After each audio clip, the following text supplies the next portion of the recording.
Kaixo, kaixo, zer moduz zaudete? Ongi etorri internet erabiltzeko beste tutorial honetara. Mikel eta Jon gara, eta kasu honetan, nabigatzailean pasaitzen biltegiratzea azalduko dizuegu. Segurazki, askotan interneten nabigatzen zeudetela, sesio berri bat ireki duzue, Facebook, Twitterren, eta nabigatzaileak horrelako mezutxo bat atera dizue. Gorde nahi duzu pasaitza webgune honetarako? Gorde emanez gero ez duzu pasaitza hori berriz gogoratu beharko. Nabigatzaileak egingo du zure partez, eta ez duzu berriz pasaitza idazten denbora galduko. Baina, nola egiten du hori gure nabigatzaileak? Gure kasuan, Google Chrome erabiltzen dugu. Ikonotxo hori ezagutzen duzu, ezta? Aurrekoan, gorderi emanez gero, pakete baten moduan, gure pasaitza Googleen etxen baten moduko nonbaitera eramango du. Eta han gordeko du. Noizbait behar baduzu pasaitza, berak hortik jasoko du.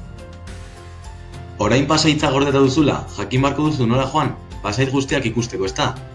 Ea ba, lehenik eta behin, sartu zaitez Google Chromeen.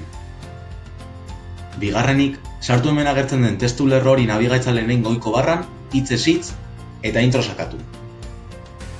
Eta hemen daude nabigatzaileari gogoratzeko eskatu dizkiezun pasaitzak, erabiltzaile izenekin. Gainera, jakin eskuineko aldean ateratzen den begi ikonotxo horretan klikatuta, pasaitz hori esplizituki ikusteko aukera izango duzula. Beraz kontuz, horrek esan nahi du norbaitek zure ordenadorea sartzen bada, ikus ditzakela pasaitz zerrenda hori. Hori dela eta, hemen dugu pasaitz seguran errezeta. Hartu itzazu boligrafoa, orri bat, karpeta bat eta pasita zaila.